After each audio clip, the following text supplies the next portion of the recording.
তত্ত্বাবধায়ক সরকার ব্যবস্থা বাতিল করাটা যখন কোর্ট বলছেন অবৈধ, দ্যাট মিনস ইন আদার ওয়ার্ডস তত্ত্বাবধায়ক সরকার সিস্টেম বৈধ। এটা হলো একটা ইন্টারপ্রিটেশন।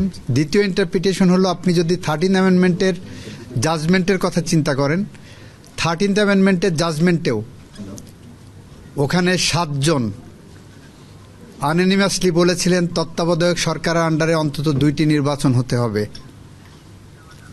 7 জনের মধ্যে আবার পরবর্তীতে 3 জন পোল্টি মেরেছিলেন। জ্ঞানপাপী একজন জাজ ছিলেন, খায়রুল হক নাম। উনি মূল জাজমেন্ট থেকে ডেভিয়েট করে 17 মাস পরে এই আইন আসার পরে, এই আইন জাজমেন্টটা দিলেন এই আইনটা পাশ হওয়ার আগে, জাজমেন্ট রিলিজ করলেন এই আইন আসার 17 মাস পরে। সেখানে যে উনি রায় দিলেন যে ঠিক আছে পরবর্তী 2টা নির্বাচন হবে, তবে পার্লামেন্ট ঠিক করবে কোন ফর্মে হবে। ওনাদের থেকে দলছুট হয়ে সিনাবাবু বললেন যে না, আগামী 2টাই হবে কেয়ারটেকার আন্ডারে, তবে আপনার জুডিশিয়ারিকে বাদ রাখা উচিত। আর আগের 3 জন তো বলেছিলেন যে এটা তত্ত্বাবধায়ক সরকার বৈধ। খায়রুল হক সাহেবের সাথে তাল মিলালেন ওই যে আর একটার নাম কি যেন বলে, আরে জুডিশিয়ারিটা ধ্বংস করে দিয়ে গেছে, এই যে না না না, জুডিশিয়ারি ধ্বংস মানিক যতটুকু করেছে, আবার জুডিশিয়ারিকে ধ্বংসের পিছনে মূল অনেকগুলো দায়ের মধ্যে সৈয়দ মাহমুদ হোসেন নামে একজন জজ ছিলেন। জাস্ট এইভাবে কোট করেন, he is one of the most instrumental persons, যেই জুডিশিয়ারিকে ধ্বংস করে দিয়ে গেছে। ওপেন কোর্ট, এগুলো সাজা হওয়া উচিত। এইগুলোর কারণে আজকে বাংলাদেশে গণতন্ত্র নির্বাসিত, বাংলাদেশে মানুষ হত্যা হয়েছে, বাংলাদেশে খুন হয়েছে, বাংলাদেশে মানবতা বিরোধী অপরাধ হয়েছে, গুম হয়েছে, মৃত মানুষের বিরুদ্ধেও মামলা হয়েছে। আজকে রায়ের মধ্যে বলেছে অন্তর্বর্তী সরকার সাংবিধানিকভাবেই বৈধ সরকার।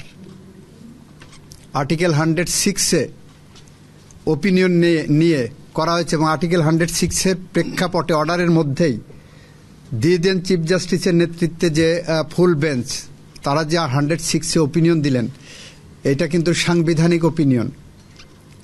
আপিল বিভাগের সাংবিধানিক ওপিনিয়নে বলেছেন, রাষ্ট্রপতি ওনাদের কাছে বলেছেন সংসদ ভেঙে দেওয়া হয়েছে, প্রধানমন্ত্রী চলে গেছেন, অন্য কাউকে ডেকে সরকার গঠন করা সম্ভব নয়। এই পরিস্থিতিতে রাষ্ট্রপতি অন্তর্বর্তীকালীন সরকার গঠন করতে আইনি কোনো বাধা আছে কিনা।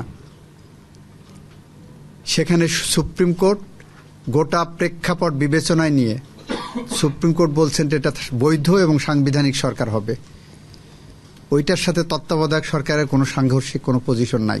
সরকার যদি 13th অ্যামেন্ডমেন্টের রায়ের পরে আমরা দেখি, অবশ্যই তত্ত্বাবধায়ক সরকার আন্ডারে হবে, সেই ফরম্যাটে চলে যাবে। সরকারে রিনেমড হবে। যেমন আমি আপনাকে বলি, আপনার জেলা ও দায়রা জজের নাম শুনেছেন। একই ব্যক্তি যখন সিভিল মামলা করেন তখন তাকে বলা হয় জেলা জজ। ওই একই ব্যক্তি যখন ক্রিমিনাল মামলা করেন তখন তাকে আর জেলা জজ ডাকা যায় না, দায়রা জজ। এই ব্যক্তিগুলোই যখন তত্ত্বাবধায়ক সরকার সিস্টেমে ব্যাক চলে যাবেন, ওনার তত্ত্বাবধায়ক সরকার প্রধান এবং এটা হবেন, লেভেলটা চেঞ্জ হবে। এটা সাংবিধানিক কোনো সাংঘর্ষিক কোনো জায়গা নেই, অ্যাম্বিগুইটিরও জায়গা নেই। অ্যাপেলেট ডিভিশনের যে রিভিউ পেন্ডিং আছে সেইটাকে বাইপাস করেই এই আইনেই এই রায়ের প্রেক্ষিতে তত্ত্বাবধায়কে ফিরে যাওয়ার সম্ভাবনা আছে। কেন আছে? তত্ত্বাবধায়কের 13th অ্যামেন্ডমেন্টের রিভিউতে গেছি।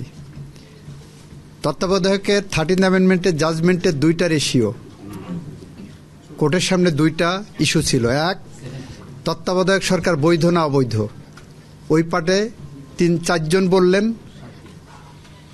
বললেন অবৈধ, 3 জন বললেন বৈধ তত্ত্বাবধায়ক। এই একটা পার্ট।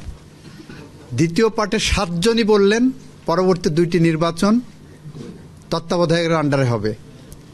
এই যে পরবর্তী 2টি নির্বাচন তত্ত্বাবধায়কের আন্ডারে হবে, সেইটার আগেই আপনার যখন 15th অ্যামেন্ডমেন্ট নিয়ে চলে আসলো, তখন ওইটা ধরে নেওয়া হবে যে ওইটা দ্যাট ইজ ইন অ্যাবিয়েন্স।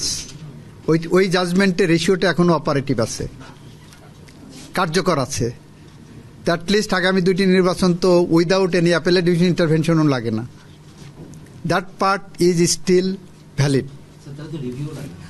রিভিউ লাগে যে এটা অ্যাজ এ হোল যদি বৈধ বা অবৈধের ব্যাপার, অ্যাজ এ হোল বৈধ বা অবৈধের ব্যাপার, নাম্বার 1। নাম্বার 2 হলো যে পরবর্তী 2টা না পার্মানেন্টলি এই সিস্টেমটা আমরা রাখবো, এই কারণেই হলো ওইটা রিভিউতে যাবে।